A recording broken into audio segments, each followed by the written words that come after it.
स्वामी जी संघर्ष करो, हम तुम्हारे साथ हैं। स्वामी जी संघर्ष करो, हम तुम्हारे साथ हैं। हिंदू राष्ट्र बना सकते हैं और ना इस देश में हिंदुत्व का झंडा उठा सकते हैं। उनके जितने भी संगठन हैं उन सब का संचालन करने वाले हम लोग हैं। लेकिन जहां हमारे ऊपर उत्पीड़न की बात होती है, हमारे साथ किसी प्रकार के शोषण की घटनाएं होती हैं, हमारे पास साथ जाति होती है, तो तमाम संगठन स्वर्ण जातियों के पक्ष में खड़े हो जाते हैं और हमको एक तरफ कर दिया जाता है। तो ये कहेगा हिंदुत्व है, कैसे हिंदू राष्ट्र बनेगा?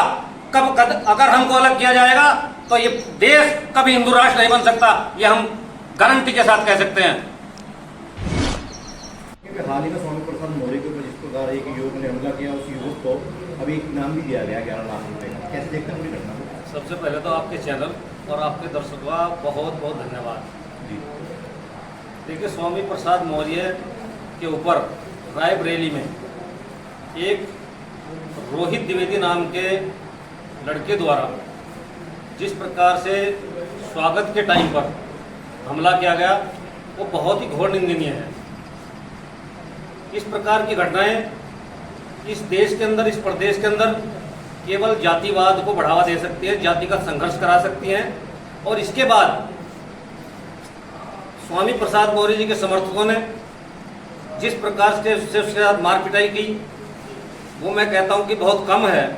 अगर पुलिस ना होती तो उसके समर्थकों द्वारा उसका अंतिम संस्कार वहीं उसी समय कर दिया जाना चाहिए था, क्योंकि हम मौर्य वंश के योद्धा हैं। और कलिंग का युद्ध जब तक भारतवर्ष इस संसार के नक्शे में रहेगा तब तक उसको याद किया जाता रहेगा।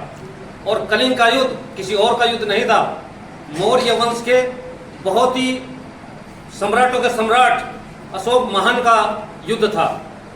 वो तलवारें ना उनको जंग लगी, ना वो अभी रखी गई, वो तलवारें अभी भी चालू हालत में हैं।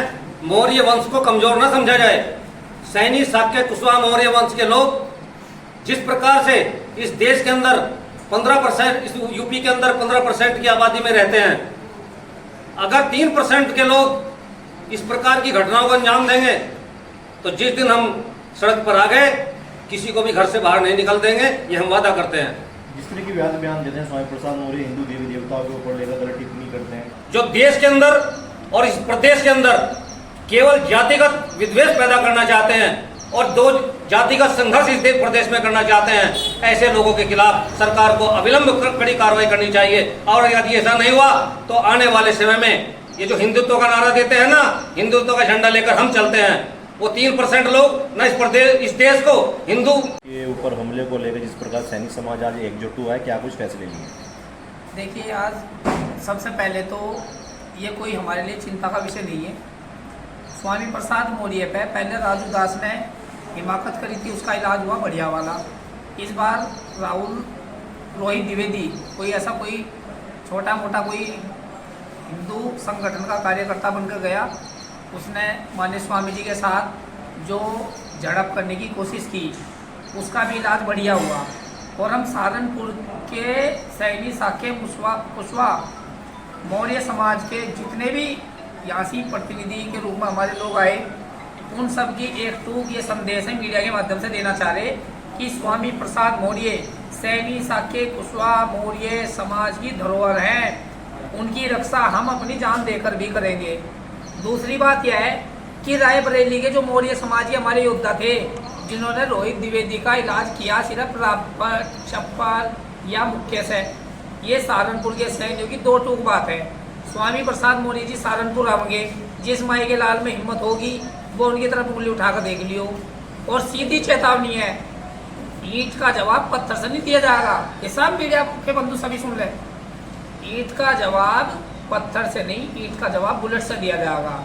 और अब गलती मानने सरकार की, आप खुद देखिए, जब से बीजेपी की सरकार केंद्र में और प्रदेश में है, ये बोलते हैं डबल इंजन की सरकार। और डबल इंजन की सरकार क्या कर रही? अगर चंद्रशेखर पर हमला हो रहा, वो क्यों हो रहा? वो एक दलित समाज से व्यक्ति है, इसलिए उस पर हमले हो रहे। रामजी लाल सुमन पे हमले हो रहे, क्यों हो रहे? क्योंकि वो भी दलित समाज से है। स्वामी प्रसाद मौर्य पर हमले क्यों हो रहे? वो दलित नेता है, लेकिन वो पिछड़ी जाति का होने की वजह से वो दलित पिछड़े समाज की आवाज़ उठाने का काम करते हैं। और जो कहते हैं कि वो हिंदू विरोधी है, वो हिंदू विरोधी नहीं है, वो पाखंड का विरोधी है। उनकी एक चौपाई जिसके विरोध में वो बोले थे, मैं मीडिया के माध्यम से बता दूं, वो थी कि ढोल गवार पशु शूद्र नारी सकल ताड़न के अधिकारी।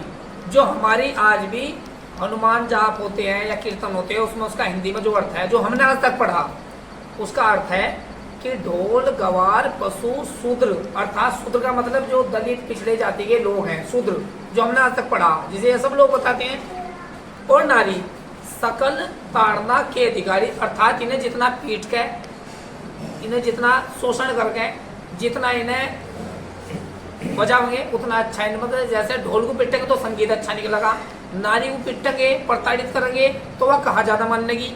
तो उस चौपाई का विरोध माननीय स्वामी प्रसाद मौर्य जी ने किया था, जिसके हम भी आज भी समर्थक हैं। स्वामी प्रसाद मौर्य जी ने जिस चौपाई का विरोध किया था, उस चौपाई के विरोध में हम भी उनके साथ खड़े, क्योंकि वो पाखंडवाद के विरोध में थी। हमारे लोगों को धर्म के नाम पे अगर कोई सम्मान दिया जा रहा तो सिर्फ बिना कावड़िए को ना कर इनके ऊपर पुष्प वर्षा की जा रही, वरना जहाँ पर कावड़िए की रोड एक्सीडेंट में अगर मौत हुई हो तो उसकी डेड बॉडी उन्होंने नगर नहीं भेजी। अगर किसी कावड़िए की मृत्यु बुखार में होगी हो, राह चलते में होगी हो, तो उसे उचित उपचार